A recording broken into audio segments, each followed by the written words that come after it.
बिस्मिल्लाहिर्रहमानिर्रहीम अस्सलामु अलैकुम वरहमतुल्लाहि वबरकातुहू। उम्मीद है दोस्तों आप सब खैर आफियत से होंगे। आज के अपने इस वीडियो के अंदर दोस्तों हम CS 506 की जो असाइनमेंट 1 आई हुई है इसको डिटेल के साथ सॉल्व करेंगे। दोस्तों कंप्लीट अपलोडिंग इंस्ट्रक्शन, क्या चीज़ अपलोड करनी है, कैसे करनी है, सारा आपका भाई आपको डिटेल से बताएगा। लेकिन आपने वीडियो को स्किप नहीं करना ताकि आपको ईच एंड एवरीथिंग जो है वो अच्छे से कवर हो जाए। इसके अलावा दोस्तों अगर चैनल को अभी तक सब्सक्राइब नहीं किया तो सब्सक्राइब भाई के चैनल को कर लीजिए और साथ साथ वीडियो को लाइक और शेयर भी कर दीजिए ताकि आपका भाई इस तरह आपके लिए जो है मज़ीद हेल्पिंग मटीरियल लाता रहे। चलें, इस जो असाइनमेंट की जो ड्यू डेट है वो 21 जून 2022 है और एक आपको पता है एक एक्सटेंड डेट भी होती है जिस पर आप जो है अगर ड्यू डेट पर आपने सबमिट नहीं करवा सके तो आप नेक्स्ट डे भी सबमिट करवा सकते हैं। अब दोस्तों आपने जो है अपनी असाइनमेंट को .zip फॉर्मेट के अंदर यानी जिप फोल्डर के अंदर सबमिट करना है, लेकिन उस जिप फोल्डर की जो आपने नाम रखना है वो आपकी अपनी ऑन VU ID होगी। ठीक है, इसके अलावा सामने क्या आपने जो IDE यूज़ करना है वो सिर्फ नेटबीन्स होगा, इसके अलावा कोई अदर IDE यूज़ नहीं करना। अब यहाँ पे बात दोस्तों ये आती है कि आया कि आप क्या JDK आपने डाउनलोड एंड इंस्टॉल किया हुआ है या फिर आपने NetBeans IDE download and install किया हुआ है। अगर दोस्त उम्मीद है आपने मेरी वीडियोस देखकर IDE जो नेटबीन्स है वो भी डाउनलोड एंड इंस्टॉल प्रॉपर्ली किया होगा, उस पर आप वर्किंग भी कर रहे होंगे और आपने JDK तो ज़ाहिर बात है इंस्टॉल किया ही होगा। लेकिन अगर आपको अभी तक JDK या फिर NetBeans IDE download and install करना नहीं आता तो इस वीडियो के डिस्क्रिप्शन पार्ट में मैं आपको अपनी वीडियो का लिंक दे दूंगा जहाँ से जाके आप प्रॉपर्ली जो है वो JDK को और नेटबीन्स IDE को डाउनलोड एंड इंस्टॉल करने के बाद उनकी प्रॉपर सेटिंग करने के बाद फुल एंड फ्लैश जो है मेरी तरह रेडी कर लोगे। उसके बाद दोस्तों अगर आपको JDK में डाउनलोड करने, JDK को डाउनलोड करते हुए ओरेकल वाले जो है वो एक फॉर्म फिल करवाते हैं यानी रजिस्ट्रेशन फॉर्म फिल करवाते हैं। अगर आपको उसमें कोई प्रॉब्लम आ रही है तो उस वीडियो का लिंक भी इस वीडियो के डिस्क्रिप्शन पार्ट में आपको दे दूंगा। आप वहां से जाके जो है वो JDK को प्रॉपरली रजिस्टर करने के बाद अकाउंट अपना बनाने के बाद ओरेकल के ऊपर कैसे डाउनलोड कर सकते हैं वो वीडियो भी आप वॉच करके अपनी उस प्रॉब्लम का सोल्यूशन भी ले सकते हैं। चलिए बढ़ते हैं आज के असाइनमेंट की तरफ। आज की असाइनमेंट के अंदर दोस्तों आपने कुछ ग्राफिकल यूजर इंटरफेस के साथ जो है ना वो आपने एक प्रॉब्लम स्टेटमेंट है जो कि कोविड-19 की वजह से पाकिस्तान गवर्नमेंट ऑफ पाकिस्तान ने ये डिसाइड किया क्यों ना हम लोगों की जो है सेहत कार्ड रजिस्ट्रेशन फॉर्म जो है करना स्टार्ट कर दें, यानी लोगों को सेहत कार्ड जो है वो जनरेट करके दें और फिर देन उसकी बुनियाद पर जो है वो आपके डिफरेंट जो भी उन्होंने एंगल्स परफॉर्म करने हैं वो सारे उसके मुताबिक होंगे। अब चलते हैं और आपने जो आउटपुट दोस्तों जनरेट करके देनी है वो ये है कुछ इस तरह का। आपके पास GUI ग्राफिकल यूजर इंटरफेस होगा जिसमें आपके पास एक साइड पे फॉर्म है जिस फॉर्म में आप डिफरेंट चीज़ें फिल करेंगे और आप जैसे ऐड के बटन के ऊपर क्लिक करेंगे तो आपका एक तो ऐड के बटन पर क्लिक करने के बाद दो चीज़ें परफॉर्म हो। पहला आपका जो यहाँ पे डाटा आपने फिल किया था वो डाटा जाके डाटाबेस के अंदर यानी MS एक्सेस डाटाबेस के अंदर जाके स्टोर भी हो और सेकंड ये हो कि डाटाबेस के अंदर पहले से जितना रिकॉर्ड पड़ा हुआ है वो सारा का सारा यहाँ पे आके टेबल की फॉर्म में जो है वो डिस्प्ले भी हो। तो यानी दो काम आपने करने हैं, एक डाटा सेव भी करना है और फिर उसे स्क्रीन पे डिस्प्ले भी करना है। अब दोस्तों यहाँ पे सबसे पहले हमने डाटाबेस क्रिएट करनी है MS एक्सेस की। अब डाटाबेस हमने कैसे क्रिएट करनी है वो हम बाद में सीखते हैं, लेकिन उससे पहले डाटाबेस के साथ कनेक्टिविटी करने के लिए हमें एक सॉफ्टवेयर की जरूरत यहाँ पे पड़ेगी जिसका नाम है YouCan Access। तो पहले दोस्तों आपने JDK और नेटबीन्स IDE को प्रॉपर्ली डाउनलोड इंस्टॉल और सेटिंग जो करना सिखानी है मैंने सिखाई हुई है वो सारी कर लें। फिर अभी जो वीडियो बताने लगा हूँ यहाँ से आपने फिर कंटिन्यू करना है। अब सबसे पहले आपने गूगल क्रोम पे आ जाना है। यहाँ पे आके सिंपली आप हमारी वेबसाइट से भी YouCan Access को डाउनलोड कर सकते हैं या फिर आप यहाँ पे सिंपली आगे लिख सकते हैं YouCan Access। जैसे आप YouCan Access दोस्तों लिख के एंटर हिट करेंगे तो यहाँ पे पहली एक वेबसाइट आ रही है sourceforge.net वालों की। आपने सिंपली इस वेबसाइट पे आ जाना है। जैसे आप इस वेबसाइट पे आएंगे तो यहाँ पे आने के बाद यहाँ पे देखें आपको एक डाउनलोड का बटन नजर आ रहा है, डाउनलोड YouCan Access 5.0.1। आपने सिंपली इसके ऊपर क्लिक कर देना है। जैसे आप इसके ऊपर क्लिक करेंगे दोस्तों तो यहाँ पे देखें YouCan Access का जो लेटेस्ट वर्जन है उसका नाम यहाँ पे आ रहा है। आपने सिंपली इस डाउनलोड के बटन के ऊपर क्लिक कर देना है और यहाँ पे ये 5 सेकंड का आपको वेट करना पड़ेगा। आप यहाँ पे 5 सेकंड का वेट कर लें। ले जी, जैसे हमने 5 सेकंड का वेट किया तो दोस्तों यहाँ पे देखिए YouCan Access का जो सॉफ्टवेयर है वो आपके सामने यहाँ पे क्या होना शुरू हो गया है, डाउनलोड होना शुरू हो गया। ठीक है, ओके, हम इसका वेट कर लेते हैं।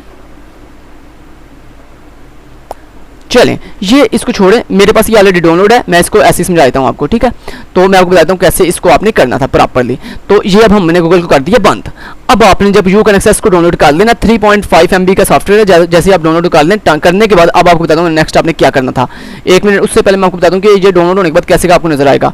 तो ये मेरे पास ऑलरेडी पड़ा हुआ है, इसको मैं यहाँ से कॉपी करके डाउनलोड फोल्डर में ले आता हूँ। ये लें, आपकी आसानी के लिए मैंने समझ लें, आपने जब डाउनलोड कर लिया ना, आफ्टर डाउनलोडिंग आपका ये YouCan Access आ गया डाउनलोड फोल्डर के अंदर। यहाँ तक क्लियर? ओके जी। अब आपने नेक्स्ट स्टेप ये करना है कि इसके ऊपर ये जिप के अंदर है, आपने इसके ऊपर राइट क्लिक करके इसको एक्सट्रैक्ट कर लेना। तो extract to you can access इसी नाम के साथ एक्सट्रैक्ट कर लें इसको, ठीक है। तो ये दोस्तों ये एक्सट्रैक्ट होने के बाद ये फोल्डर आ गया। अब ये जिप वाला जो सॉफ्टवेयर आपने डाउनलोड किया था इसको चाहे आप डिलीट कर दें, कोई इशू नहीं है। अब हमें चूंकि ये फोल्डर चाहिए था। अब दोस्तों आपने क्या करना है, इस फोल्डर को यहां से करना है कॉपी और इसको ले जाना अपनी लोकल डिस्क सी के अंदर। यहाँ पे अपनी लोकल डिस्क सी में आना है और यहाँ पे आगे सिंपली उस फोल्डर को पेस्ट कर देना। मैंने ऑलरेडी पेस्ट किया हुआ है। सो यहाँ पे आके जब आप पेस्ट करेंगे तो यहाँ पे आपके पास यू कैन एक्सेस 5.0.1.bin का फोल्डर आ जाएगा। यहाँ तक क्लियर? ओके। अब आपने सिंपली इस फोल्डर को डबल क्लिक करके ओपन कर लेना, ठीक है। जैसे डबल क्लिक करके दोस्तों करेंगे ओपन करने के बाद आपके पास ये फोल्डर आया। डबल क्लिक करके मजीद अंदर आए। अंदर आने के बाद यहाँ पे आपको दोस्तों एक फाइल मिलेगी यू कैन एक्सेस 5.0.1 जिसकी एक्सटेंशन है जार फाइल, ठीक है। यहाँ पे आपको सिर्फ एक ही यू कैन एक्सेस नाम की फाइल नजर आ रही है और यहाँ पे कोई भी फाइल ऐसी नहीं है जिसका नाम यू कैन एक्सेस हो। सो यहाँ पे एक ही जार फाइल है जिसका नाम है यू कैन एक्सेस। आपने इस फाइल को यहाँ से ऐसे कॉपी करना है। कॉपी करने के बाद यहाँ पे आपको एक फोल्डर नजर आएगा लिब के नाम से, LIB लिब। आपने इस फोल्डर के अंदर आ जाना। जैसे आप इस फोल्डर के अंदर आएंगे, अंदर आने के बाद आपने वो जो बाहर से अभी बाहर से ये जो यू कैन एक्सेस वाला जार फाइल यहाँ से कॉपी की है, इसे यहाँ पे लिब वाले फोल्डर में आगे क्या कर देना है, पेस्ट कर देना। चलें जी, जब आप पेस्ट करेंगे तो आपके पास यहाँ पे टोटल 5 फाइल्स हो जाएंगी। 1 2 3 4 5 टोटल फाइल्स हो जाएंगी। बस इतना कर दिया आपने। चलें जी, हमने इतना ही बस काम करना था, कर दिया। अब इसको कर दें जी बंद करने के बाद अब अपना ओपन करें नेटबीन्स IDE। सो मैंने अपाची नेटबीन्स IDE को कर लिया ओपन। चलें, आपने कुछ देर वेट कर लेनी है और इसको ओपन होने देना। चलें जी, हमारा नेटबीन्स IDE ओपन हो चुका है। जैसे दोस्तों ये ओपन होगा, यहाँ पे मेरा स्टार्टअप पेज आ रहा है, आपका भी स्टार्ट पेज आएगा। आपने सिंपली स्टार्ट पेज को यहाँ से क्रॉस कर देना। उसके बाद आपने सिंपली फाइल यहाँ से ऊपर फाइल के बटन के ऊपर क्लिक करना है। यहाँ पे आपको ऑप्शन मिलेगी न्यू प्रोजेक्ट की, आपने न्यू प्रोजेक्ट के ऊपर क्लिक करना है। उसके बाद यहाँ पे देखें आपको लेफ्ट साइड पे कैटेगरीज के अंदर बहुत सी कैटेगरी नजर आ रही हैं। आपने सिंपली यहाँ से कैटेगरी चूज करनी है जावा विद आंट। इसके ऊपर क्लिक करने के बाद यहाँ से आपने सेलेक्ट करना जावा एप्लीकेशन। तो जावा एप्लीकेशन के ऊपर क्लिक किया, उसके बाद सिंपली आपने यहां से नेक्स्ट कर देना। जैसे दोस्तों आप नेक्स्ट करोगे तो यहां से देखो टॉप के ऊपर आपको प्रोजेक्ट नेम पूछ रहा है। तो मैं यहां पे प्रोजेक्ट का नेम रख लेता हूं जी, जो भी आपकी VUID है ना आप वो लगा लें। मान लें मेरी VUID है, मान लें मैं आपके सामने के लिए लिख देता हूं जी BC1904046660। मान लीजिए VUID थी, ठीक है। इस VUID को लिखने के बाद आप यहाँ पे उसके बाद है जी प्रोजेक्ट लोकेशन। आपने इस प्रोजेक्ट को कहाँ पे स्टोर सेव करना है, तो सुन ले, गौर से सुन ले। अपने प्रोजेक्ट को जहाँ पे आप स्टोर करना चाहते हो वहाँ पे स्टोर कर लो। डॉक्यूमेंट्स में स्टोर करना चाहते हो, दिस PC में स्टोर करना चाहते हो, किसी लोकल डायरेक्टरी में यानी लोकल डिस्क CE जिसमें भी स्टोर करना चाहते हो सेव कर लो। लेकिन वो डायरेक्टरी जहाँ पे आप ये फोल्डर सेव करोगे ना, ये यानी ये प्रोजेक्ट आपने क्रिएट करने लगे हो, ये जहाँ पे सेव करोगे भाई उस जगह का नाम याद रख लेना कि मैंने कहाँ सेव किया था, ठीक है। बाय डिफॉल्ट वैसे ये डॉक्यूमेंट्स में जाकर क्रिएट करता है, लेकिन आपने यहाँ पे अपनी मर्जी से कोई कस्टम जगह सेलेक्ट कर लेनी है। मान लें आपने यहाँ पे सेलेक्ट कर लिया डॉक्यूमेंट्स के अंदर, आपने चलो यहाँ भी क्रिएट कर लेते हैं। चलो मैं आपकी आसानी के लिए चलो यहाँ भी क्रिएट कर लेता हूँ। तो मैंने यहाँ पे क्रिएट कर लेता हूँ जी सिंपली डॉक्यूमेंट फोल्डर के अंदर। यहाँ पे मैंने सिंपली इसको कर लिया ओपन, तो ये बाय डिफॉल्ट डॉक्यूमेंट फोल्डर में चला गया। जाने के बाद अब आपने सिंपली यहाँ पे ये लिखा हुआ है क्रिएट मेन क्लास, आपने सिंपली इसको अनचेक्ड कर देना। ये बाय डिफॉल्ट यहाँ पे टिक लगा हुआ है, आपने इसको अनचेक्ड करने के बाद यानी टिक हटा देना और उसके बाद सिंपली आपने फिनिश के बटन के ऊपर क्लिक कर देना। बार बार कह रहा हूँ, यहाँ पे जो प्रोजेक्ट की लोकेशन है ना ये याद रखनी पड़नी, ये आपको याद होनी चाहिए कि आपने कहाँ पे प्रोजेक्ट सेव किया, ठीक है। जैसे मैंने सेव किया डॉक्यूमेंट्स में, आपने भी यहाँ पे सेव कर लेना। उसके बाद फिनिश के बटन के ऊपर क्लिक करें, ये कुछ ही देर में आपका प्रोजेक्ट जो है वो फिनिश हो जाएगा। आपका दोस्तों प्रोजेक्ट बन के आ गया। ये देखें टॉप के ऊपर BC1904046660। तो ये मेरा 506 का प्रोजेक्ट बन गया। अब आपने नेक्स्ट काम करना वो बता देता हूँ। आपने सिंपली इस प्रोजेक्ट के ऊपर इस तरह ये साथ ना प्लस का एक आइकन आ रहा है, यानी आपके प्रोजेक्ट के बिल्कुल नाम के साथ एक प्लस का आइकन आ रहा है। आपने इस आइकन के ऊपर प्लस के ऊपर क्लिक करना है। क्लिक करने के बाद आपने क्या करना है, यहाँ पे इस प्लस सोर्स पैकेज के ऊपर क्लिक कर देना है। लेकिन उससे पहले काम करके आ जाते हैं। चलें इसको अभी छोड़ें, पहले हमने वो जो डेटाबेस क्रिएट करनी है पहले वो क्रिएट कर लेते हैं। सो आप सबसे पहले आए वहाँ पे जहाँ पे आपने अभी भी अपना प्रोजेक्ट से ये नेटबीन्स के अंदर ये जो आपने प्रोजेक्ट अभी भी क्रिएट किया है अपनी VUID के साथ, इसको जहाँ पे आपने सेव किया ना वहाँ पे आ जाए। तो मैंने सेव किया था डॉक्यूमेंट्स में, सो मैं डॉक्यूमेंट्स में आ गया और डॉक्यूमेंट्स के अंदर ये देखें मेरा प्रोजेक्ट आगे बन गया BC1904046660। इसको डबल क्लिक करके ओपन कर लें। ओपन करने के बाद दोस्तों आपने यहाँ पे सिंपली राइट क्लिक करना है और यहाँ पे आपने सिंपली क्या कर देना है, एक न्यू फोल्डर बना लेना। किस नाम से? एसेट्स के नाम से। सर ने यहाँ पे बताया हुआ है, मैं आपको दिखा देता हूँ। यहाँ पे सर ने दिखाया भी हुआ है। सर कह रहे हैं यहाँ पे जनाब आपने ना सबसे पहले क्या करना है, आपने अपना ये जो फोल्डर है ना इसके अंदर जाके आपने एसेट्स के नाम से एक फोल्डर बना लेना और उसके अंदर अपनी डेटाबेस क्रिएट करनी है। तो जैसे जैसे बता रहा हूँ वैसे वैसे आपने करना है। तो यहाँ पे आके आपने एक नया फोल्डर क्रिएट करना है, ठीक है, और न्यू फोल्डर क्रिएट किया और इसका नाम रख लिया एसेट्स, ASSETS एसेट्स। और इस एसेट्स फोल्डर को डबल क्लिक करके आप ओपन कर लें। तो ये यानी आप अपनी प्रोजेक्ट के अंदर एसेट्स फोल्डर आपने क्रिएट किया, इस एसेट फोल्डर के अंदर आप आ गए हैं। आने के बाद आपने सिंपली राइट क्लिक करना है और यहाँ पे एक न्यू डेटाबेस क्रिएट कर लेनी है माइक्रोसॉफ्ट एक्सेस की। अगर आपको नहीं पता डेटाबेस, यहाँ से आपको अगर आपको मान लें आपके पास न्यू के ऑप्शन में आपके पास यहाँ पे ऑप्शन MS एक्सेस की नहीं आ रही, तो इसका आसान तरीका ये है कि सिंपली आप यहाँ पे सर्च कर लें एक्सेस, ठीक है। ये देखें एक्सेस 2016, आपने सिंपली इसको डबल क्लिक करके ओपन कर लें। जैसे दोस्तों आप ओपन करेंगे तो ये भी एक तरीका है, तो ये सबसे आसान तरीका है। चलें इस तरह बता देता हूँ आपको। जैसे दोस्तों आप इसको ओपन करोगे, ओपन करने के बाद आपने सिंपली ये ब्लैक डेस्कटॉप डेटाबेस के ऊपर क्लिक करना है। उसके बाद यहाँ पे अपनी फाइल का नेम बताना है। तो यहाँ पे मान लें अपनी फाइल का नेम बता दें। अच्छा जी, यहाँ पे आप कुछ भी नेम बता दो। मान लो आपने क्या नेम रखना है वो सामने बताया हुआ है। यहाँ पे सर ने बताया हुआ है कि आपने अपनी डेटाबेस का नेम रखना है जी एम्प्लॉय। तो यहाँ पे देखिए मैं दिखा देता हूँ आपको, ये देखें ज़रा, सर ने कहा अपनी डेटाबेस का नाम क्या रखना है, एम्प्लॉय। तो आपने यहाँ पे डेटाबेस का नाम सेलेक्ट कर लेना जी एम्प्लॉय। एक मिनट इसको बंद कर देते हैं। सो आपने जैसे बता रहा हूँ ना ऐसे करना है जैसे मैंने बताया अभी, ठीक है। एक मिनट है, ज़रा दोबारा से बता देता हूँ आपको। डबल एक्सेस 2016 में आप आने के बाद आपने सिंपली ब्लैंक डेटाबेस के ऊपर क्लिक किया। यहाँ पे एक मिनट, ओके जी, यहाँ पे डेटाबेस का नाम चूज़ किया आपने कुछ भी। मान लिया आपने डेटाबेस का नाम क्या रखा, बल्कि एम्प्लॉय। तो ई जो सर ने कहा है एम्प्लॉय, EMPLOY एम्प्लॉय। एम्प्लॉय दोस्तों लिखने के बाद सिंपली यहाँ पे देखा आपको छोटा सा एक फोल्डर का आइकन नजर आ रहा है, आपने सिंपली इसके ऊपर क्लिक करना है और अब आपने बताना कि आपने इस डेटाबेस को कहाँ पे स्टोर करना है। तो मैंने कहाँ स्टोर करना है, जहाँ पे मैंने अभी अपना प्रोजेक्ट क्रिएट किया। तो मेरा प्रोजेक्ट कहाँ पे क्रिएट हुआ है, डॉक्यूमेंट्स के अंदर। ये देखिए मेरा प्रोजेक्ट क्रिएट हुआ है BC190404। आपने प्रोजेक्ट्स के अंदर आ जाना है और यहाँ पे अभी आपने एक न्यू फोल्डर क्रिएट किया था एसेट्स के नाम से। आपने उस एसेट्स फोल्डर के अंदर आ जाना है। आने के बाद सिंपली आपने यहाँ पे ये देखिए सिंपली ये इस यहाँ पे डेटाबेस कर देनी है क्रिएट। तो यहाँ पे ओके के बटन के ऊपर क्लिक करें तो आपकी डेटाबेस जैसे ही आपने ओके के ऊपर क्लिक किया उसके बाद यहाँ पे क्रिएट के बटन के ऊपर क्लिक करें तो आपकी डेटाबेस जो है वो क्या हो गई है, क्रिएट हो गया। अब आपको दिखाऊं क्रिएट हुई है कि नहीं। आप इसको क्रॉस करके बंद कर दो और यहाँ पे अब अपनी जगह पे वापस आओ। यहाँ पे देखो ये डॉक्यूमेंट्स में आओ, अपने प्रोजेक्ट में आओ, एसेट्स के फोल्डर में और यहाँ पे देखो एम्प्लॉय नाम की डेटाबेस जो है वो क्रिएट हो चुकी है। अब इस डेटाबेस को क्या करो, डबल क्लिक करके ओपन करो।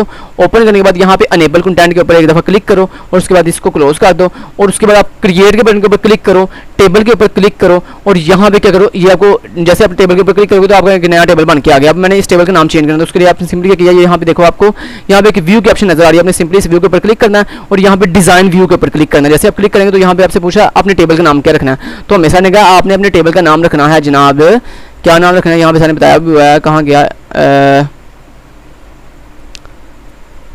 ये है, सॉरी मैं ऊपर ढूंढ रहा हूँ, ये है। एम्प्लॉय डेटाबेस का नाम रखना है और टेबल का नाम क्या रखना है, रिकॉर्ड्स, ठीक है। And the name of table should be records. तो यहाँ पे आए, टेबल का नाम रखें रिकॉर्ड्स, RECORDS रिकॉर्ड्स, ठीक है। रिकॉर्ड्स रखने के बाद आपने सिंपली ओके के ऊपर क्लिक कर दिया। चलें, टेबल का नाम आ गया रिकॉर्ड्स। उसके बाद दोस्तों आपने यहाँ पे अपनी आईडी सेट कर देनी है। तो आईडी के लिए आपने सबसे यहाँ से ऑटोमेटिक इंक्रीमेंट रहने देना है। यहाँ पे अपने पहले टेबल का नाम क्या कर लेना जनाब। अब आपने यहाँ पे देख लेना है कि आपके एट्रीब्यूट सारे कौन कौन से बनाए हुए हैं। सो यहाँ पे सारे दिखाए हुए हैं एट्रीब्यूट सारे, ये देखें ये सारे डेटाबेस के अंदर दिखाए हुए हैं थोड़े एट्रीब्यूट्स। सर कह रहे हैं पहले आपकी आईडी होनी चाहिए। तो यहाँ पे जनाब आप क्या जाएगी आईडी, उसके नीचे आपने क्या रखना जी, उसके नीचे फिर एफ नेम है, फिर CNIC है, फिर जेंडर है, फिर क्या जी एफ नेम, फिर उसके नीचे वाले कॉलम के अंदर आपने लिखना है CNIC, फिर क्या जी जेंडर GENDER जेंडर है। फिर आपने नीचे वाले में क्या लिखना है, यहाँ पे बताया हुआ है जेंडर के बाद P नंबर, सिटी और डिस्ट्रिक्ट, PNO P नंबर और CITY सिटी, उसके नीचे में डिस्ट्रिक्ट DIS डिस्ट्रिक्ट DISTRICT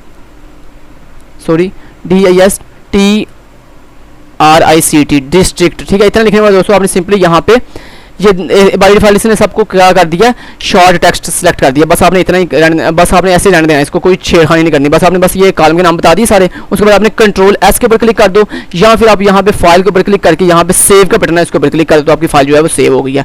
दोस्तों इतना सेव करने के बाद अब आपने ये ऊपर आपको व्यू के ऑप्शन के ऊपर एक दफा दोबारा क्लिक करें, यहाँ पे डाटा शीट व्यू के ऊपर क्लिक करें, तो यहाँ पे देखें आपका टेबल बन गया, जैसे सर ने हमें दिखाया था। ये देखें ये मेरा भी बन गया, ये देखें ये बनाया ना हमने, ये देखें ये हमारा भी बन गया। ठीक है, चलें इतना काम बस आपने कर लिया। करने के बाद दोस्तों अब इस डेटाबेस को क्या कर दें, बंद कर दें। अब आपने क्या करना है, अगला काम बता देता हूँ। नेक्स्ट आपने अब क्या करना चाहिए, आपकी डेटाबेस बिल्कुल रेडी है। अब आपने इस डेटाबेस को जो है वो इस डेटाबेस को कनेक्ट करना है अपने ODBC के साथ। तो ODBC के साथ कैसे कनेक्ट करेंगे, उसके लिए दोस्तों आपने यहाँ पे आना है। यहाँ पे अपने जो सिस्टम की सेटिंग है ना, आपके PC की सेटिंग होती है, इस पे आना है। इस पे आने के बाद यहाँ पे आपने चाहे डायरेक्ट कंट्रोल पैनल को सर्च कर लें, तो यहाँ पे आपने कंट्रोल पैनल ओपन करना है। यहाँ से आप डायरेक्ट भी सर्च कर सकते हैं कंट्रोल पैनल। ठीक है, तो मैं डायरेक्ट यहाँ से ओपन कर लेता हूँ कंट्रोल पैनल। ठीक है, कंट्रोल पैनल सर्च करने के बाद इसको मैं बंद कर देता हूँ। ओके जी, ये मेरा आ गया कंट्रोल पैनल। अब दोस्तों आपका कंट्रोल पैनल अगर इस तरह से शो नहीं हो रहा, तो आपने यहाँ पे देखें आपको एक ऑप्शन यहाँ पे नजर आ रहा है व्यू बाय, और यहाँ पे लिखा हुआ है कैटेगरी लार्ज आइकन और स्मॉल आइकन। आपने सिंपली स्मॉल आइकन के ऊपर जैसे क्लिक करेंगे तो आपको इस तरह का व्यू नजर आना शुरू हो जाएगा। और यहाँ पे आपने ढूंढना है एडमिनिस्ट्रेटिव टूल्स। ठीक है, तो आपने इस एडमिनिस्ट्रेटिव टूल्स वाले ऑप्शन को ढूंढ के आपने इसके ऊपर एक दफा क्लिक कर देना। जैसे आप क्लिक करेंगे दोस्तों इस तरह आपके पास पैनल आ जाएगा। पैनल जब आएगा उसके बाद दोस्तों आपके पास यहाँ पे ना एक ऑप्शन होगी ODBC डाटा सोर्स 32 बिट और ODBC डाटा सोर्स 64 बिट। आपने 64 बिट के ऊपर डबल क्लिक करके ओपन कर लेना है इसको। अगर तो दोस्तों आपकी 64 बिट काम नहीं कर रही, यानी यहाँ पे आपकी जो चीज़ें मैं यहाँ पे बताऊंगा अगर वो 64 बिट के अंदर एग्जिस्ट नहीं कर रही, तो फिर आपने यहाँ पे 30 ये जो चीज़ें मैं करवाऊंगा वो यहाँ पे आपने किस में कर लेनी है, 32 बिट वाले में कर लेनी है। ठीक है जी, अगर 64 बिट आपका काम नहीं करेगा तो फिर आपने 32 बिट में वो सारा प्रोसेस कर लेना जो मैं आपको यहाँ पे करके दिखाने लगा हूँ। अब सबसे दोस्तों आपने यहाँ पे यूजर DCN में क्लिक किया और यहाँ पे मेरी ऑलरेडी एम्प्लॉयबल डेटाबेस बनी हुई है। आपने सिंपली मैंने चले पहले से रिमूव करके आपको दिखा देता हूँ कि आपको ये ना हो गया यार मैंने पहले से ऐड की हुई है। सो ये मैंने रिमूव कर दी। अब मैं दोबारा से यूजर DCN में आया। यहाँ पे आने के बाद दोस्तों आपने सिंपली ऐड के बटन के ऊपर क्लिक करना है और यहाँ पे आपके पास ये सारी ऑप्शन होनी चाहिए। ये सारी ऑप्शन होनी चाहिए। अगर ये सारी ऑप्शन आपको नहीं मिल रही और यहाँ पे आपको एक ऑप्शन मस्ट होनी चाहिए, कौन सी, माइक्रोसॉफ्ट एक्सेस ड्राइवर, और उसके अंदर लिखा होगा .mdb, .a+cdb। ये वाली ऑप्शन मस्ट आपके पास यहाँ पे होनी चाहिए। अगर ये यहाँ पे नहीं मिल रही 64 में तो आपने फिर 32 बिट वाले में जाकर ढूंढ लेनी है। इंशाल्लाह 32 बिट वाले में आपको ये वाली ऑप्शन मिल जाएगी।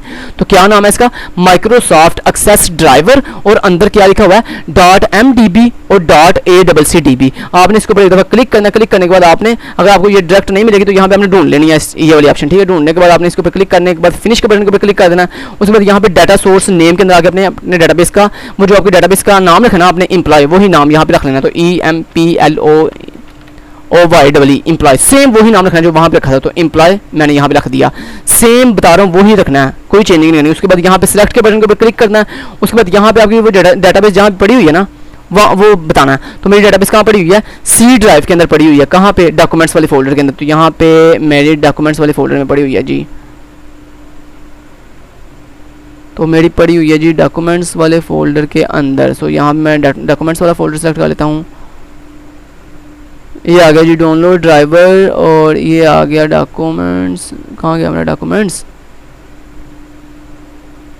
अच्छा जी यहाँ पे 64 बिट के अंदर यूज़र्स के अंदर खिजर के अंदर, और यहाँ पे ये देखें ये आपको मिल जाएगा। यहाँ पे यूजर्स के अंदर आपको, यानी जो सिस्टम का नाम होता है ना, C ड्राइव के अंदर जाएं, वहाँ पे यूजर्स के अंदर आपको आपके जो PC का नाम होगा ना वो मिलेगा। जैसे मेरे PC का नाम है खिजर, तो खिजर के अंदर जाके आपको यहाँ पे ऑप्शन मिलेगी डॉक्यूमेंट्स की। आपने सिंपली डॉक्यूमेंट्स के ऊपर डबल क्लिक कर देना। जैसे आप डॉक्यूमेंट्स के ऊपर डबल क्लिक करोगे तो आपने अभी भी जो डॉक्यूमेंट्स फोल्डर के अंदर अपना प्रोजेक्ट सेव किया था ना वो आपको मिल जाएगा। तो मैं आपको कभी भी ये रिकमेंड नहीं करूँगा आप यहाँ पे स्टोर करें, आप किसी लोकल डिस्क में स्टोर करें ताकि आपको ढूंढना यहाँ पे ईजी हो जाए। ठीक है, तो उसके बाद यहाँ पे आपने सेलेक्ट कर लेना जी BC, ये देखें आपको प्रोजेक्ट PC190, उसके ऊपर डबल क्लिक करें। उसको जैसे आप क्लिक करोगे तो ये आपके प्रोजेक्ट के अंदर आ गया। यहाँ पे आपको एक फोल्डर मिल रहा है एसेट्स का, क्योंकि आपकी डेटाबेस कहाँ पड़ी हुई है, एसेट्स में। आपने सिंपली एसेट्स के ऊपर डबल क्लिक किया तो यहाँ पे देखें आपको लेफ्ट साइड पे आपकी डेटाबेस नजर आ रही है employ.a+cdb। आपने इसके ऊपर एक दफा क्लिक करना है, यहाँ से ओके करना है और यहाँ से सिंपली ओके कर देना है। इतना काम करने के बाद देखो दोस्तों यहाँ पे आपकी डेटाबेस एम्बेड हो गई है। उसके बाद आपने सिस्टम DCN पे क्लिक करना है और सेम प्रोसेस यहाँ पे भी करना है। ऐड के ऊपर क्लिक किया, यहाँ पे माइक्रोसॉफ्ट एक्सेस ड्राइवर, इसके ऊपर क्लिक किया एक दफ़ा, फिनिश के ऊपर क्लिक किया, यहाँ अपनी डेटाबेस का नाम बताया एम्प्लॉय, उसके बाद सेलेक्ट के बटन के ऊपर क्लिक किया और यहाँ पे देखें बाय डिफॉल्ट आपकी डेटाबेस दिखा रहा है आपको employee.accdb। इसके ऊपर क्लिक करके आपने ओके के ऊपर क्लिक कर दिया और यहाँ से ओके कर दिया और यहाँ से देखें आपकी एम्प्लॉय यहाँ पे भी आ गई है, यूजर डिसीजन में भी आ गई है और यहाँ पे सिंपली आपने ओके कर दिया। ठीक है, तो मैं आपको ये रिकमेंड करूँगा कि आप डॉक्यूमेंट्स में ना ही रखें, आप अपना जो प्रोवाइड आप जो नेटबीन में आपने अभी भी जो प्रोवाइड क्रिएट किया ना, उस प्रोवाइड को आप किसी लोकल डिस्क EF में रखें ताकि आपको ढूंढना जो है प्रोवाइड, जब आप यहाँ से डाटाबेस सेलेक्ट करोगे ना तो आपको ढूंढना प्रोवाइड ईजी हो जाएगा। ठीक है जी। अच्छा जी, ये डाटाबेस की कनेक्टिविटी कर ली, बस जी डाटाबेस बना ली, डाटाबेस में टेबल बना लिए, डाटाबेस की कनेक्टिविटी सारा कुछ कर लिया हमने। कि वीडियो काफ़ी लंबी हो रही है मुझे पता है, नो इशू, क्योंकि दोस्तों आपको पता है कि आपके सामने नहीं है, फिर मैं आपको इतना डिटेल से हर चीज़ सिखा रहा हूँ। अब आपने सिंपली वापस आना है दोस्तों अपने प्रोजेक्ट के ऊपर। जैसे ही आप प्रोजेक्ट के ऊपर आ जाएंगे, प्रोजेक्ट पे आने के बाद अब आपने दोस्तों आपने ये जो प्रोजेक्ट क्रिएट किया था ना, इसके साथ आपको एक प्लस का आइकन नजर आ रहा है, आपने इस प्लस के ऊपर क्लिक करना है। उसके बाद यहाँ पे आपको नजर आ रहा है सोर्स पैकेजेस के नाम से, आपने इसके साथ सोर्स पैकेजेस के साथ प्लस का आइकन है, इसके ऊपर क्लिक करना है।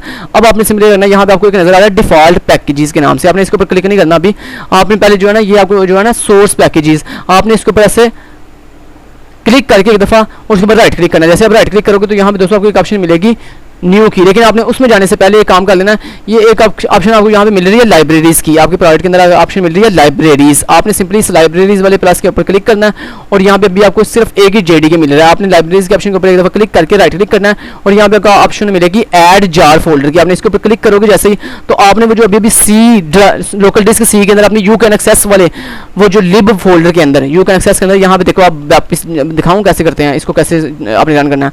यहाँ पे देखो ये पहले आ जाएगा, यहाँ पे आपको ले गया बाय डिफॉल्ट आपको ये दिस पीसी में लेके आएगा, यहाँ से आपने लोकल डिस्क सी सेलेक्ट करनी है। जैसे आप लोकल डिस्क सी में आएंगे तो यहाँ पे आपको एक फोल्डर आपने जो भी रखा था यू कैन एक्सेस का, उसको डबल क्लिक करके ओपन करें, उसके बाद इसको डबल क्लिक करके ओपन करें, उसके बाद आपने कहाँ जाना है लिब वाले फोल्डर के अंदर, क्योंकि अभी आपने लिब के फोल्डर में 5 अपनी फाइल रखी थी ना यू कैन एक्सेस में, तो आपने लिब वाले फोल्डर में आ गए और यहाँ पे देखें ये 5 फाइल आपको मिल गई हैं। सो आपने यहाँ पे एक फाइल के ऊपर ऐसे क्लिक करके उसके बाद कीबोर्ड से Ctrl+A दबाना, तो ये सारी फाइल से सिलेक्ट हो जाएंगी। सारी फाइल सेलेक्ट होने के बाद आपने सिंपली यहाँ पे ओपन के बटन के ऊपर क्लिक कर देना, तो यहाँ पे देखें ये लाइब्रेरी के अंदर आपकी सारी फाइल जो है वो क्या हो गई हैं, एम्बेड हो गई हैं। बस इतना कर दिया आपने। चलिए इतना करने के बाद आप Ctrl+S के साथ सेव कर लें। उसके बाद आपने अब सोर्स पैकेजेस के ऊपर क्लिक करके राइट क्लिक करना है, उसके बाद यहाँ पे न्यू के ऑप्शन पर जाके आपने क्लिक करना है जे फ्रेम फार्म के ऊपर एक दफ़ा जैसे आप क्लिक करोगे दोस्तों तो ये आपसे पूछेगा आपने अपने जे फ्रेम का नाम क्या रखना है। दोस्तों आप अपने जे फ्रेम का नाम कुछ भी रख लो, कुछ भी रख लो। तो यहाँ पे ये बाय डिफॉल्ट कह रहा है जी आपके जे फ्रेम का नाम मैंने रखा है न्यू जे फ्रेम। आप अपनी जो व्यू आईडी अपनी जो प्रोवाइड के लिए सेट किया ना वही व्यू आईडी अपनी यहाँ पे भी सेट कर सकते हैं। तो मान ली अपनी व्यू आईडी में सेट कर देता हूँ BC1904046660, मैंने अपनी व्यू आईडी ही रख ली इस क्लास का नेम। ठीक है, रखने के बाद उसके बाद आपने सिंपली फिनिश के बटन के ऊपर क्लिक कर देना। जैसे दोस्तों आपने फिनिश के बटन के ऊपर किया क्लिक तो यहाँ पे कुछ इस तरह का पैनल आपके सामने आने लगा जो लोडिंग हो रहा है। एक मिनट वेट करें। चलें आ गया ये पैनल। आने के बाद दोस्तों आपने इस पैनल को ऐसे ना ड्रैग एंड ड्रॉप करके थोड़ा बड़ा कर लेना है, ऐसे बड़ा कर लेना है इसको। ठीक है जी, ये ले ऐसे बड़ा आपने कर लिया। करने के बाद अब आपने क्या करना है, यहाँ पे दोस्तों आपको एक नेविगेटर का एक पैनल नजर आ रहा है। अगर आपको ये नेविगेटर का पैनल नजर नहीं ना आएगा तो फिर आपने क्या करना है, यहाँ पे ना आपने विंडो के ऑप्शन पे जाना है और यहाँ पे आपको एक ऑप्शन मिल रही है नेविगेटर की। आपने इसके ऊपर जैसे क्लिक करोगे तो आपको ये नेविगेटर जो है यहाँ पे शो होना शुरू हो जाएगा। चलें इतना कर दिया आपने। अच्छा, यहाँ पे नेविगेटर के अंदर ना आपको ये जो अभी आपने जे फ्रेम क्रिएट किया ना ये नजर आ रहा है, यहाँ पे देखें लिखा हुआ जे फ्रेम। आपने इस जे फ्रेम के ऊपर ऐसे राइट क्लिक करना है। राइट क्लिक करने के बाद यहाँ पे आपको ऑप्शन मिलेगी सेट लेआउट की। इस सेट लेआउट में जाके आपने यहाँ पे एब्सोल्यूट लेआउट सेट कर देना है। एब्सोल्यूट लेआउट जैसे इसके ऊपर क्लिक करेंगे तो दोस्तों आपका लेआउट जो है वो एब्सोल्यूट हो गया। ये देखें बड़ा प्यारा बन जाएगा। ठीक है, ये यानी ये इसमें भी कोई भी किसी भी तरह की गड़बड़ नहीं होगी।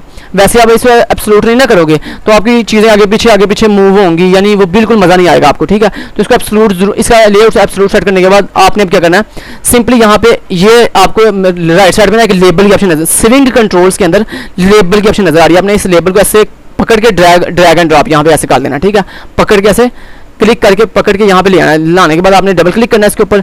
जैसे आप डबल क्लिक ना भी करो, आपने इसके ऊपर ऐसे राइट क्लिक करोगे, यहाँ पे एक ऑप्शन नजर आ रही है एडिट टेक्स्ट की, इसके ऊपर क्लिक करो और इसमें लिख दो सेहत -कार्ड, आगे लिखो रजिस्ट्रेशन फॉर्म। चलो इतना लिखने के बाद आपने क्या किया, आपने दोस्तों इसके ऊपर राइट क्लिक अगेन किया और यहाँ पे चेंज वेरिएबल नेम के ऊपर क्लिक किया। जैसे आप चेंज वेरिएबल के ऊपर क्लिक करोगे यहाँ पे आपको पूछेगा कि आपने इसका नाम क्या रखना है। तो मैंने इसका नाम रखना है जनाब, चूंकि ये मेरा लेबल है तो मैंने रखा L1, यानी ये मेरा लेबल है, तो L1 मीन लेबल 1, ठीक है, ओके कर दिया। उसके बाद सिंपली आपने इसके ऊपर राइट क्लिक करना है। राइट क्लिक करने के बाद यहाँ पे प्रॉपर्टीज़ के ऑप्शन पे जाना है और यहाँ पे आपको यहाँ पे देखें एक ऑप्शन नजर आएगी फ़ॉन्ट की, और फ़ॉन्ट के बिल्कुल आगे यहाँ पे आपको एक 3 डॉट्स नजर आ रहे हैं, इनके ऊपर क्लिक करना है और यहाँ पे देखें ये आपको फ़ॉन्ट बढ़ाने की ऑप्शन नजर आ रही है। तो यहाँ पे अपने फ़ॉन्ट साइज जो है 24 सेलेक्ट करने के बाद यहाँ पे ओके कर देना और यहाँ से क्लोज कर देना। तो ये देखें 24 सेलेक्ट हो गया। चलिए इतना कर लिया आपने। अब दोस्तों आपने इसको ऐसे पकड़ के ना ऐसे आगे पीछे करके इसको थोड़ा प्यारा ऐसे यहाँ पे लाके फिट कर देना। ये लीजिए मैंने अपना सेहत कार्ड रजिस्ट्रेशन फॉर्म जो लेबल है इसको यहाँ पे सेट कर दिया। उसके बाद आपने नेक्स्ट जो 6 लेबल लेनी है, कितनी 6 लेबल दिखाऊं कौन कौन सी, ये देखें ज़रा, आपने 6 लेबल ले लेनी है। ये पहले आपने ये लिख दिया, उसके बाद full name, CNIC, gender, phone number, city और डिस्ट्रिक्ट ये आपने लेनी है। तो यहाँ पे आ जाए, इसको पकड़ के थोड़ा यार आगे की तरफ ले जाएं, यहाँ पे ठीक है, ओके। उसके बाद आप अगेन यहाँ से लेबल लें और लेबल लेने के बाद यहाँ पे ऐसे कर दें ड्रैग एंड ड्रॉप। इसके ऊपर राइट क्लिक करके एडिट टेक्स्ट के ऊपर क्लिक करें और यहाँ पे लिख दें FULL full NAME name. Full name select करने के बाद ओके जी, इतना कर लिया आपने। ये करने के बाद दोस्तों आपने सिंपली इसके ऊपर किया राइट क्लिक करने के बाद चेंज वेरिएबल नेम के ऊपर क्लिक किया, तो यहाँ पे आपने लिख दिया इसका नेम L2। ये L1 था, ये L2, ये भी लेबल L1 L2, ठीक है। इतना करने के बाद दोस्तों आपने सिंपली इसके ऊपर राइट क्लिक किया। राइट क्लिक करने के बाद यहाँ से कॉपी के ऊपर क्लिक किया और कंट्रोल V कर दिया। तो ये आपके पास तकरीबन 6 आपने लेबल यहाँ बनानी है। ये लेबल मैंने कॉपी कर ली और ये देखें मैंने सारी कॉपी कर ली हैं। चलें जी, ये मैं सेट कर देता हूँ इसको प्रॉपर। पहले ये मेरी पहली लेबल है, ये मेरी इसके नीचे दूसरी लेबल है, ये जनाब मेरी दूसरी लेबल आ गई, ठीक है जी। उसके बाद ये मेरी इसके नीचे तीसरी लेबल है, ये मेरी इसके नीचे चौथी लेबल है और ये मेरी 5वीं लेबल है, ठीक है जी। तो पहली एक मिनट थोड़ा ऐसे कर लेते हैं इसको, ये प्यारी लग रही है, अब इसको थोड़ा ऐसे कर लेते हैं। अच्छा जी, ये ठीक है। उसके बाद इसको भी थोड़ा ऐसे कर लेते हैं। अलाइनमेंट अपनी मर्जी से प्यारी ज़रा कर लीजिएगा, ठीक है। उसके बाद इसको भी थोड़ा ऐसे कर लेते हैं। तो आपने टोटल यहाँ पे 6 लेबल बनानी है, 1 2 3 4 5 अभी बनी है। तो इसके ऊपर दोबारा copy control C control V करके इसको एक और लेबल तैयार की और यहाँ पे इसको ड्रैग एंड ड्रॉप कर दिया। चलें जी, इतना हमने कर दिया। अच्छा जी, चलिए इतना करने के बाद अब यहाँ पे फुल नेम के बाद यहाँ पे इसके ऊपर क्लिक करके राइट क्लिक करके एडिट टेक्स्ट के ऊपर क्लिक करें, यहाँ पे लिखते हैं CNIC लिख दिया।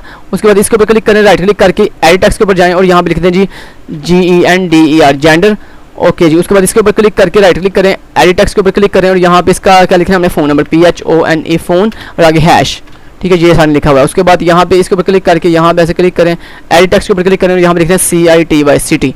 उसके बाद यहाँ पे इसके ऊपर एक दफ़ा क्लिक करें, इस लेबल के ऊपर राइट क्लिक करके एडिट टेक्स्ट के ऊपर क्लिक करें और सिटी के बाद इसका नाम रख लें डिस्ट्रिक्ट। ये डिस्ट्रिक्ट लिखने के बाद आपने इतना कर दिया, ठीक है जी। चलें जी, इतना कर लिया आपने। लेबल 6 की 6 जो है वो ऐड कर ली हैं। अभी आपकी लेबल के अगर मैं राइट क्लिक करके चेंज वेरिएबल नेम के ऊपर क्लिक करूँ तो यहाँ पे बिल्कुल ठीक नेम आ रहे हैं। L2 था, ये L3 L4 L5।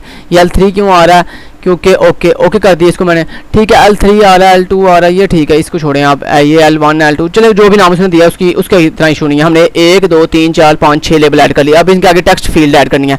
Text field आपको कहाँ से मिलेगी? यहाँ पे देखें, आपको एक ऑप्शन नजर आ रही है टेक्स्ट फील्ड की। आपने इसको ऐसे ड्रैग एंड ड्रॉप कर दिया इसके फुल नेम के बिल्कुल आगे, ऐसे ड्रैग एंड ड्रॉप कर दिया। अब इसको थोड़ा बड़ा कर लें, चलें इतना बड़ा आपका, ठीक है। उसके बाद इसको थोड़ा सा ऐसे अलाइन कर लें, इसको प्रॉपर थोड़ा अलाइनमेंट कर लें इसकी। करने के बाद आप इसके ऊपर राइट क्लिक करें, राइट क्लिक करने के बाद एडिट टेक्स्ट के ऊपर क्लिक करें और इसको बिल्कुल डिलीट कर दें, एम्प्टी कर दें। उसके बाद आपने इसके ऊपर ऐसे राइट क्लिक करना है और चेंज वेरिएबल नेम के ऊपर क्लिक करके यहाँ पे इसका नेम देते हैं, ये टेक्स्ट फील्ड है ना, तो इसका नाम रख लें T1 यानी टेक्स्ट फील्ड 1, ठीक है। ओके करें और उसके बाद सिंपली इसके ऊपर ऐसे कंट्रोल C करके कंट्रोल V कर लें और ये इसका एक डुप्लीकेट तैयार हो गया, ठीक है जी। उस डुप्लीकेट को ऐसे रख के CNIC बिल्कुल आगे रख दें, ठीक है जी। करने के बाद आप इसके ऊपर क्लिक करके यहाँ से कॉपी के ऊपर क्लिक करें और उसके बाद कंट्रोल V के ऊपर क्लिक करें तो ये इसका एक डुप्लीकेट तैयार हो गया। उस डुप्लीकेट को आप यहाँ पे जेंडर के बिल्कुल आगे रखते हैं, ठीक है जी। उसके बाद अगेन एक डुप्लीकेट इसका तैयार कर लें, कंट्रोल C कंट्रोल V दबाया और ये एक डुप्लीकेट और तैयार हो गया। इसके बाद इसको बिल्कुल फ़ोन नंबर के आगे रख दें। उसके बाद इसका भी एक डुप्लीकेट तैयार कर लें। ओके, जब मैं डुप्लीकेट तैयार किया तो इसका मैं डुप्लीकेट जब तैयार किया तो ये मेरा आ गया यहाँ पे, इसको मैंने ऐसे कर दिया, ठीक है जी। करने के बाद अब इसका अगेन डुप्लीकेट तैयार कर लें, ये डुप्लीकेट तैयार हो गया, इसका मैंने डिस्ट्रिक्ट के ऊपर रख दिया, तो ये मैंने डिस्ट्रिक्ट रख दिया। अब इनके नाम मुझे चेक करने हैं, क्या नाम बिल्कुल ठीक है इनके। चेंज वेरिएबल के ऊपर क्लिक किया, L2 नहीं, ये था T1, ठीक है। ओके किया इसके ऊपर, component is the same form can not have the same name, okay जी। इसके ऊपर राइट क्लिक किया, चेंज वेरिएबल के ऊपर क्लिक किया, ओके कर दिया इसको। ये L3 है, ये L4 है, ओके। ये L5 है, ओके, ये L6 है, ओके, ये T1 है, ये मैंने T1 नहीं रखना, इसको T7 फिलहाल करके इसको दोबारा से सेट करना, मुझे नाम दोबारा से सेट करना है दोस्तों। चेंज वेरिएबल पर क्लिक किया, इसको मैंने नाम दे दिया T1 का, क्योंकि मैंने इसको नाम T1 देना, ओके। उसके बाद इसके ऊपर अगेन क्लिक करें, राइट क्लिक करें, इसको T2 दे दें। इसी तरीके ये था, हम ड्रैग एंड ड्रॉप कर लेते हैं, तो T2 दे दिया। उसके बाद इसके ऊपर राइट क्लिक किया आपने, T2 देने के बाद इसको चेंज कर दिया, इसका नाम रख दिया T3, तरतीब से नाम देना ताकि आपको बाद में याद रहे, मैंने ये नाम दिया था इसको। उसके बाद इसके ऊपर राइट क्लिक करके इसको T4 नाम दे दें, टेक्स्ट फील्ड 4। उसके बाद इसके ऊपर राइट क्लिक करके यहाँ पे आएँ और यहाँ पे इसको T5 नाम दे दें, T5 दे दिया। उसके बाद इसको T6 नाम दे दें, राइट क्लिक किया और T6 देंगे। उसके बाद ओके कर दिया। जैसे ओके किया तो ये दोस्तों हमारे पास बिल्कुल रेडी है जनाब हमारा फॉर्म। उसके बाद आपने यहाँ पे बटन लेकर लगाना है, तो बटन लगाने के लिए ये देखें आपको बटन का ऑप्शन नजर आ रहा है, आप इस बटन को ऐसे ड्रैग एंड ड्रॉप करो और यहाँ पे ला के रख दो इसको। चलें, ये ड्रैग एंड ड्रॉप हो गया। अब इस बटन के ऊपर क्या लिखना है वो आपको मैंने दिखा देता हूँ। यहाँ पे लिखना है जी ऐड का, ऐड लिखना है यहाँ पे सिंपली। आप इसके ऊपर राइट क्लिक करके यहाँ पे एड टेक्स्ट के ऊपर क्लिक करो, यहाँ पे लिख दो ऐड रिकॉर्ड, क्योंकि सर ने यहाँ पे लिखा भी हुआ है दोस्तों लास्ट पे कि सर कह रहे हैं कि यहाँ पे नेसेसरी नहीं है कि जो चीज़ें हमने कही हैं, it is not required to be exactly the same, कि लाजमी नहीं कि आपके आउटपुट बिल यानी जो फॉर्मेट है GUI का ये बिल्कुल ऐसे ही जैसे मैंने लिखा हुआ है ऐड, तो ऐड ही आपने लिखना है या जो भी आपने लिखना है, तो वो कोई इशू नहीं है। चलिए आप ऐड अगर आप चाहते हैं नहीं मैंने ऐड ही लिखना है सिर्फ भाई मैंने सर को फॉलो करना है, सो आप ऐड भी लिख सकते हैं, नो इशू, हमें कोई इशू नहीं है मेरे भाई। हम ऐसे करके आपको ड्रैग एंड ड्रॉप करके दे देते हैं। ये ले जी ऐड का बटन हो गया, इसको ऐड के बटन को थोड़ा ऐसे कर लें, ओके जी, ये ऐड का बटन लग गया जी, ठीक है जी। अब आपने दोस्तों बनाना है एक टेबल, ये टेबल बनाना है। ये टेबल कैसे बनेगा उसके लिए देखें यहाँ पे आपको स्विंग कंट्रोल के अंदर थोड़ा इसे नीचे का लेके आए और यहाँ पे देखिए ऑप्शन नजर आ रही है टेबल की, ये देखें टेबल, इस टेबल को ऐसे ड्रैग एंड ड्रॉप कर दें यहाँ पे, ठीक है जी। यहाँ पे ऐसे मैंने कर दिया इसको ड्रैग एंड ड्रॉप। जैसे मैंने ड्रैग एंड ड्रॉप किया तो इस टेबल को पकड़ के थोड़ा ऊपर की तरफ ले आए, ओके जी। यहाँ पे लाने के बाद यहाँ पे लाके छोड़ दें, ठीक है। ये इतना करने के बाद दोस्तों आपने अब क्या करना है, आपने इस टेबल के ऊपर जो है ना यहाँ से इस टेबल को थोड़ा बड़ा कर लें, यानी इस फील्ड को थोड़ा बड़ा कर लें, ठीक है। बड़ा करने के बाद अब अपने टेबल के ऊपर राइट क्लिक ऐसे क्लिक करना है एक दफ़ा और उसके बाद राइट क्लिक करना, जैसे हमने राइट क्लिक किया उसके बाद यहाँ पे चेंज वेरिएबल नेम के ऊपर क्लिक करें और इसको नेम देते हैं टेबल का, TABLE टेबल, ठीक है। TABLE टेबल देने के बाद ओके कर दें यहाँ से। उसके बाद अगेन राइट क्लिक करें, उसके बाद यहाँ पे टेबल कंटेंट्स के ऊपर क्लिक करें और यहाँ पे रो के ऊपर क्लिक करें और यहाँ पे रो 0 कर दें, यहाँ पे रो 0 कर दें, ठीक है। रो 0 करनी है जैसे आपने, तो यहाँ पे रो खत्म होगी। उसके बाद कॉलम्स के ऊपर क्लिक करें तो यहाँ पे कितने कॉलम है, 1 2 टाइटल 1 टाइटल 2 टाइटल 3 टाइटल 4, 4 हैं, मुझे कितने चाहिए, 7 चाहिए मुझे टोटल। तो यहाँ पे इंसर्ट के ऊपर क्लिक करें, कितने हो गए, 5 6 7, ये 7 हो गए। अब पहले टाइटल के ऊपर दो दफ़ा क्लिक करेंगे तो ये आपको कहेगा यहाँ पे क्या लिखना है आपने, तो मैंने लिखना है ID, मैंने लिखना है ID। सो यहाँ पे दिखा दूँ आपको, ये देखें ID फुल नेम CNIC ये सारा कुछ सारे लिख रहे हैं। सो यहाँ पे आ जाते हैं, दोबारा ID लिख दिया मैंने। सो डबल क्लिक करके इसके अंदर लिखना जी क्या बोला, full name FULL full NAME name, full name. उसके बाद नीचे वाली पे आ गया, इसके ऊपर राइट क्लिक करके मैंने यहाँ पे क्या लिखना है जी CNIC लिख दिया। उसके बाद नीचे क्लिक करना है, CNIC के बाद यहाँ पे मैंने लिखना है जेंडर, GENDER, जेंडर लिख दिया। उसके बाद इसके ऊपर क्लिक किया और यहाँ पे मैंने लिख दिया जेंडर के बाद फ़ोन नंबर PHONE फ़ोन लिख दिया और यहाँ पे राइट क्लिक करके मैंने लिख दिया सिटी CITY सिटी, ओहो CITY सिटी लिख लेते हैं, स्मॉल कैपिटलाइज में लिख देते हैं। उसके बाद डिस्ट्रिक्ट डिस्ट्रिक्ट, ठीक है। ये लिखने के बाद आपने ऊपर से भी ये फ़ोन नंबर को भी दोबारा सेलेक्ट किया और इसको PHONE फ़ोन सेलेक्ट कर लें, ठीक है जी। उसके बाद जेंडर को भी दोबारा क्लिक करें और यहाँ GENDER जेंडर दोबारा कर लें, ओके यार सॉरी यार गलती होगी मुझसे, ओके जी चलें ठीक है। ये आपके हो गए फाइनल होने के बाद दोस्तों आपने सिंपली अब यहाँ से क्लोज के बटन के ऊपर क्लिक करना है। जैसे आप क्लोज के बटन के ऊपर क्लिक करोगे तो देखो आपके यहाँ पे पैनल बन के आ चुके हैं। तो इस टेबल को थोड़ा बड़ा कर लो, ऐसे थोड़ा बड़ा कर लो इस टेबल को, ठीक है। इस टेबल को थोड़ा बड़ा कर लोगे तो आपका ये टेबल बड़ा हो गया, ठीक है। इस टेबल को थोड़ा बड़ा कर लिया आपने, ओके जी चलें जी, इतना कर लिया आपने, ओके जी डन हो गया। तो ये टेबल इतना आ गया आपका आ गया। उसके बाद एक दफ़ा इसको दिखाऊंगा आपको कैसे क्या नज़र आ रहा है। उसके लिए दोस्तों आपने सिंपली यहाँ पे देखें, यहाँ पे आपने प्रोजेक्ट क्रिएट किया, इस प्रोजेक्ट के अंदर देखें ये सोर्स पैकेजेस के अंदर आपका ये जो आपने पैकेज क्रिएट किया है BC अपना पैकेज BC190.java के नाम से, इसके ऊपर राइट क्लिक करें और यहाँ पे रन फाइल के ऊपर क्लिक करें एक दफ़ा। ये देखें आपका ये बन के आ गया, ओ माशाल्लाह, oh wow, so cute and so beautiful, so attractive, so very attractive. So ये हमारी दोस्तों बन के आ गया जनाब फॉर्म, ठीक है। ये देखें बिल्कुल एग्जैक्ट फॉर्म बन के आ गया, ये ऐड का बटन है, ये सारा कुछ हमारे पास आ गया, ठीक है जी। ओके जी कर लिया इतना। इसको आप बंद कर दें, यहाँ पे बंद कर दें, आपकी मेन सारी काम पूरा होगा। इसके ऊपर राइट क्लिक करके दफ़ा चेक करना चाहता हूँ, इसका मैंने नाम क्या लिखा था, सॉरी इसका नाम आपने चेंज ही नहीं किया बटन का। सो बटन के ऊपर राइट क्लिक करके चेंज वेरिएबल नेम के ऊपर क्लिक किया और यहाँ पे इसका नाम रख लें add BUTTON button, add button, ठीक है। नहीं चलो ऐड ही सिर्फ रख लें, इसका सिर्फ नाम रख लें ऐड। ऐड रखने के बाद ओके कर दें तो इसका नंबर आ गया, एक सा नेम आ गया जी ऐड। इतना दोस्तों करने के बाद अब आपने यहाँ पे ऊपर आपको एक ऑप्शन नजर आ रही है, 3 ऑप्शन नजर आ रही है, सोर्स, डिज़ाइन और हिस्ट्री। आपने सिंपली चले उससे पहले आपने काम कर लेना दोस्तों, आपने इस बटन ऐड के बटन के ऊपर एक दफ़ा क्लिक करना है, उसके बाद इसके ऊपर राइट क्लिक करना है। राइट क्लिक जैसे करेंगे आप यहाँ पे आपको एक ऑप्शन नजर आ रही है इवेंट्स की। आपने इवेंट्स पे जाने के बाद यहाँ पे कौन सा इवेंट ऐड करना है, एक्शन का। तो यहाँ पे एक्शन के अंदर जाने के बाद यहाँ पे एक ऑप्शन नजर आ रहा है आपको एक्शन के अंदर एक्शन परफॉर्म्ड की। आपने सिंपली इसके ऊपर क्लिक कर देना। जैसे आप इसके ऊपर क्लिक करोगे तो बाय डिफॉल्ट ये जो है ऐड एक्शन परफॉर्म्ड नाम का जो है क्रिएट कर देगा आपके सामने जो है ना वो कोड, ठीक है। ये कोड क्रिएट होने के बाद आपने सिंपली यहाँ से टॉप से ये मैसेज जो है ना सारा डिलीट कर देना है। ये जो पब्लिक से ऊपर मैसेज था ना, इसको रिमूव करने के बाद यहाँ पे आपने लिख देना इंपोर्ट अपने SQL की जो पैकेज है वो इंपोर्ट करना। तो आपने लिखना है इंपोर्ट, आगे लिखना है आपने जावा। थोड़ा इसको बड़ा कर लूँ आपकी आसानी के लिए, आपको अच्छे से नज़र आ सके। मैं आपकी आसानी के लिए थोड़ा चलें बड़ा कर देता हूँ इसका फ़ॉन्ट साइज़। ये फ़ॉन्ट्स के ऊपर क्लिक किया और यहाँ पे इसके ऊपर क्लिक किया और यहाँ पे 24 के ऊपर क्लिक किया और उसके बाद यहाँ से ओके कर दिया और यहाँ से ओके कर दिया। ओके करने के बाद यहाँ पे देखें, अब आपको उम्मीद है नज़र आ रहा होगा। यहाँ पे सिंपली आपने लिखना है सबसे पहले टॉप पे आगे लिखना है जो आपने जब फाइल को ऊपर स्क्रॉल किया था तो टॉप पे आपने वो सारा जो कमेंट दिया हुआ था, ये पब्लिक से ऊपर जो कमेंट था वो सारा रिमूव किया और यहाँ पे लिख दिया import java.sql.static। ये लिखने के बाद आपने सिंपली नीचे आना है, उसके बाद आपने लिखना है import java x.swing.static। ये आपने लगा के उसके बाद कंट्रोल एस के साथ सेव कर लेना अपने कोड को। सेव करने के बाद दोस्तों आपने थोड़ा नीचे आ जाना है। नीचे कहाँ पे आना है, आपने नीचे आना है जनाब इस जगह पे लाइन नंबर 92 के ऊपर। लाइन नंबर 92 के आने के बाद यहाँ पे देखें आपको एक मैसेज नजर आ रहा है to do add your code. इसको हटा देना। इसको हटाने के बाद यहाँ पे आपने सिंपली लिख देना जनाब क्या बोला आपने सिंपली लिखना ट्राई, ठीक है। और इस ट्राई के नीचे लगा लेना कैच, CATCH कैच, ठीक है।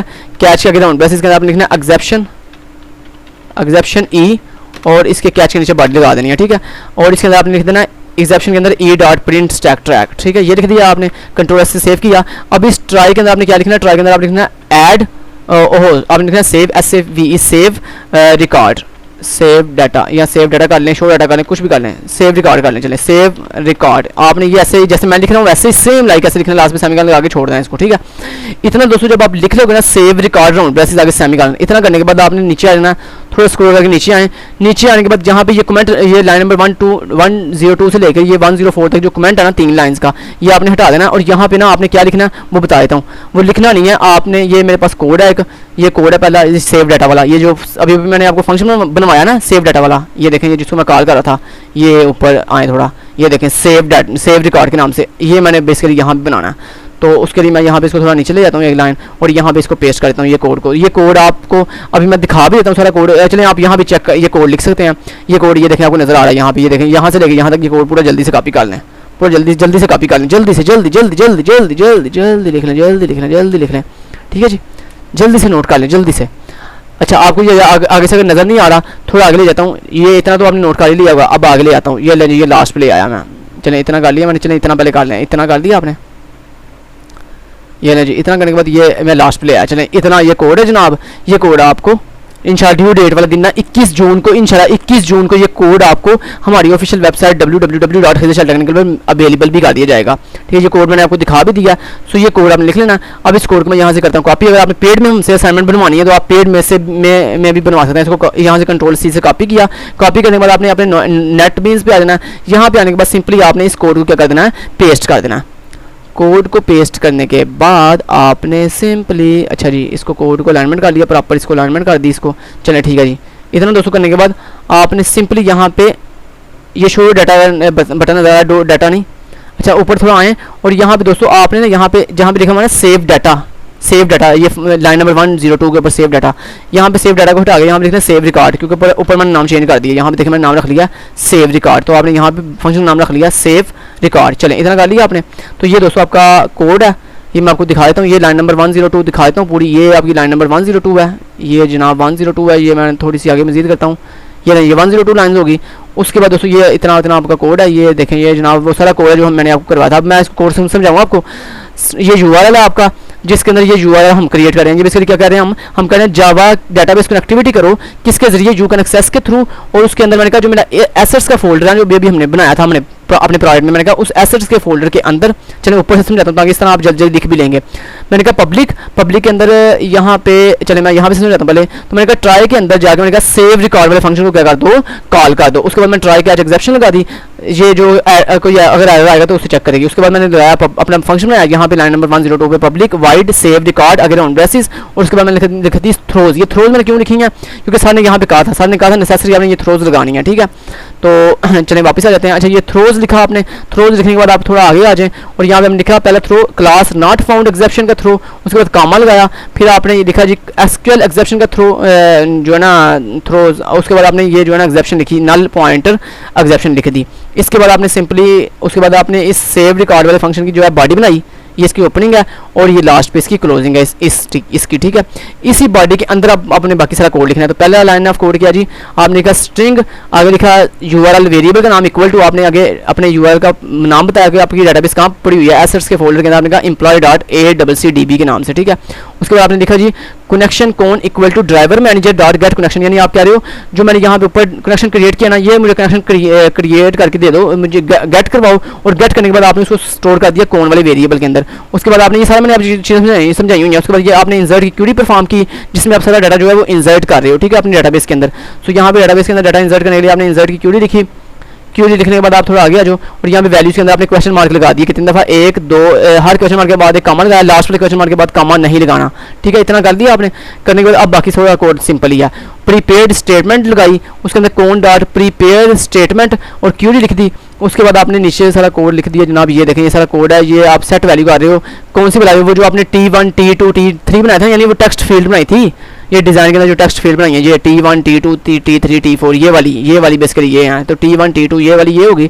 तो आपने ये सारी स्टेटमेंट के अंदर से डाटा उठाया और उठा के कहाँ रख दिया, अपने इस क्वेश्चन मार्क के अंदर, जहाँ पे आप डाटा इंसर्ट करें ना, तो इस क्वेश्चन मार्क के अंदर रख दिया। तो ये बेसिकली यहाँ पे क्वेश्चन मार्क के अंदर ये सारी वैल्यूज पुट हो जाएंगी, ठीक है।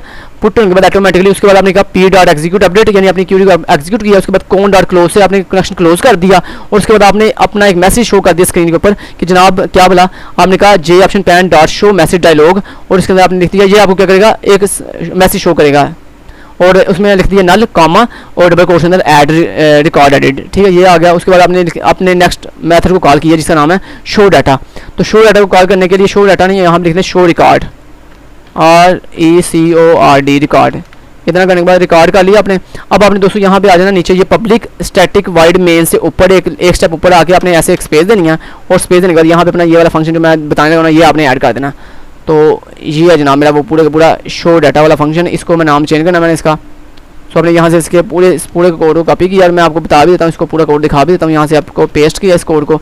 अच्छा ये आप देखने में मैंने इस कोड में किया क्या, सबसे पहले आपने इसका नाम ये जो लाइन नंबर 120 के ऊपर पब्लिक वाइड शो डाटा वाला आपने कॉपी पेस्ट किया ना फंक्शन, आपने मेथड इसका नाम चेंज करें, शो रिकॉर्ड करें इसका नाम शो रिकॉर्ड करने के बाद अब देखें यहाँ पे आप क्या कर रहे हो, आप बेसिकली अपना जो टेबल आपने क्रिएट किया ना, ये डिज़ाइन के अंदर जो टेबल क्रिएट किया, इस टेबल का आप जो है डिफ़ॉल्ट मॉडल बना रहे हो। तो आपने यहाँ पे डिफ़ॉल्ट मॉडल बना लिया, ये देखो इतनी लाइन में आपने डिफ़ॉल्ट मॉडल आपने सेट किया, ठीक है जी।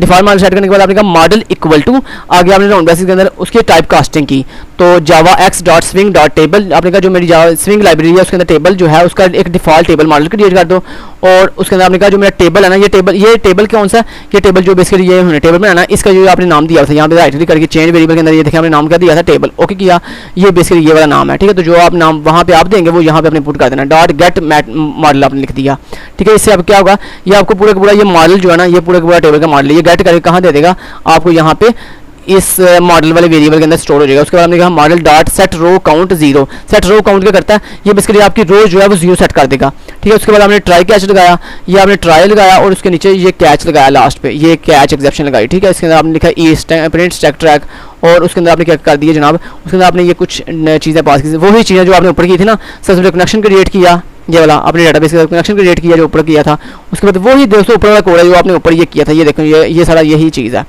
ठीक है। चलें यहाँ पे आपने उसके बाद कनेक्शन क्रिएट किया, ठीक है। उसके बाद आपने क्यूरी लिखी अपनी स्ट्रिंग, आपने लिखा string query equal to select static from records, और उसके बाद प्रीपेड स्टेटमेंट के अंदर आपने P equal to con dot prepare statement query execute की। क्यूरी एग्जीक्यूट करने के बाद दोस्तों रिजल्ट सेट के अंदर आपके पास में सारा डाटा आ गया किसके अंदर, RS वेरिएबल के अंदर। उसके बाद आपने एक वाइल लूप लगाई, ये वाइल लूप आपने यहाँ से शुरू की और यहाँ पे जाके एंड कर दी, ठीक है, यहाँ पे आपने एंड किया। अब इस वाइल लूप के अंदर आपने क्या किया, जो RS के अंदर आप डॉट नेक्स्ट फंक्शन करता है आपकी नेक्स्ट रो पे जाने के लिए यूज होता है। तो आपने कहा जो भी मेरे पास डाटा आया RS के अंदर वो आपने कहा मुझे दे दो, ठीक है, ओके, चलें, बढ़िया हो गया।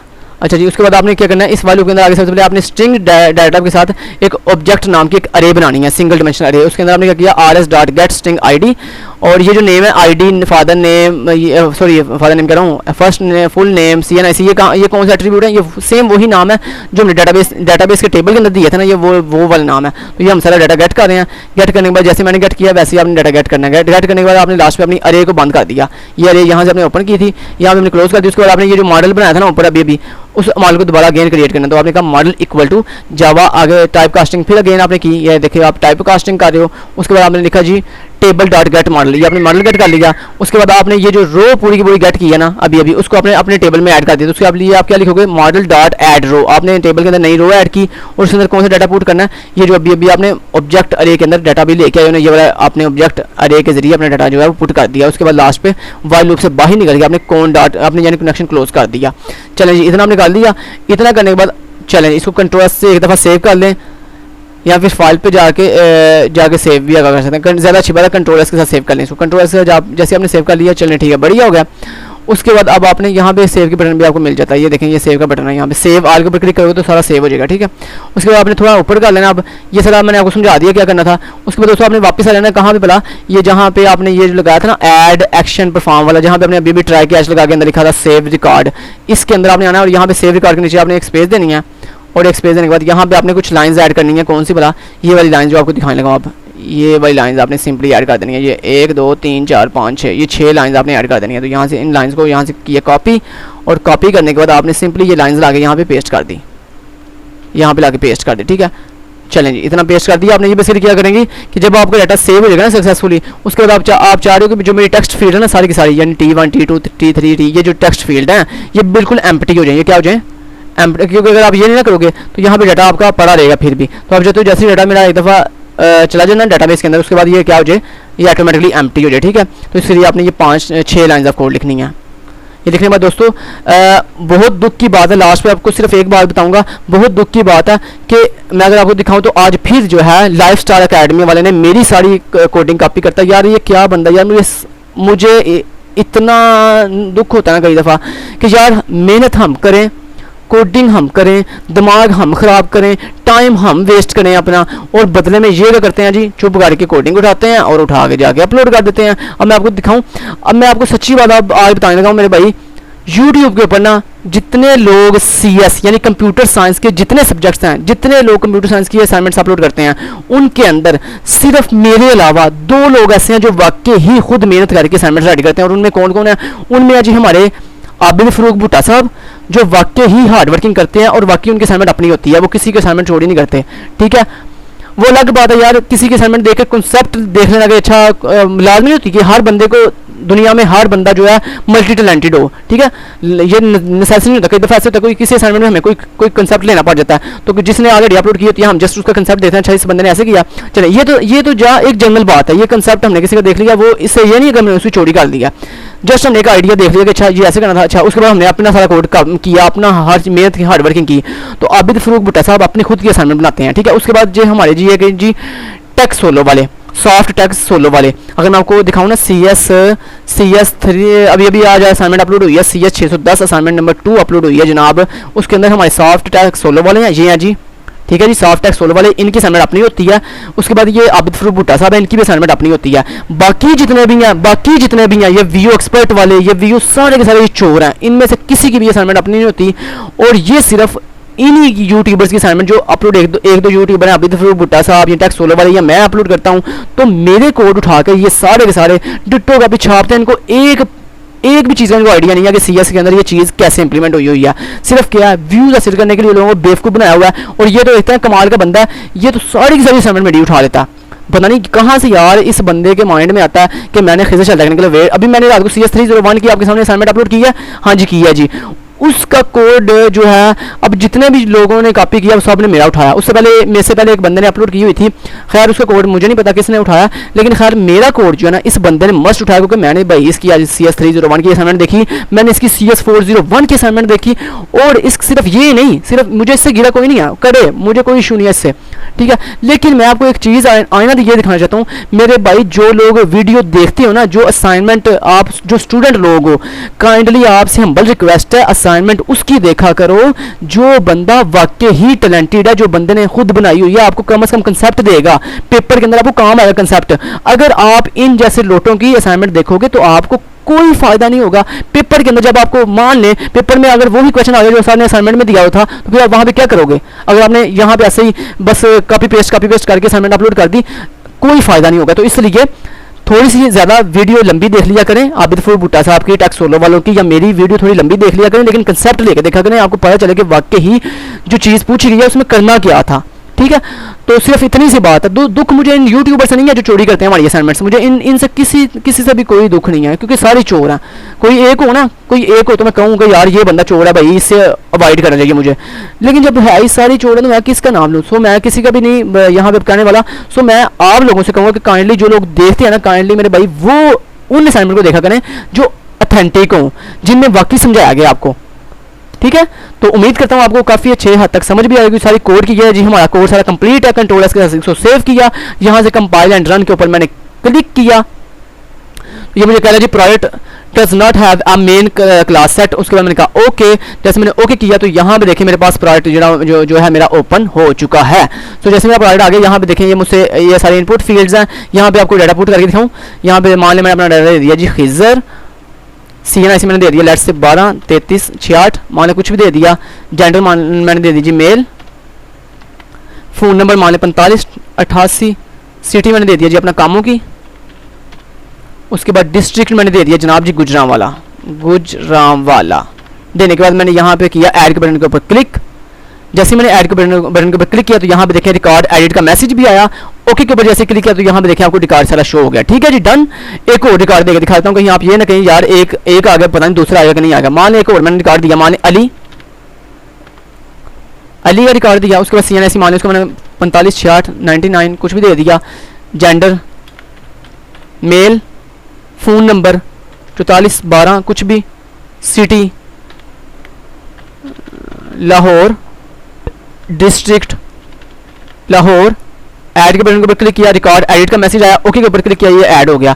एक और रिकॉर्ड देता हूँ, लेट्स से माहम CNIC 99888 कुछ भी, gender female, phone number 12 33 66, city मान लें कुछ भी, मान लें ISB इस्लामाबाद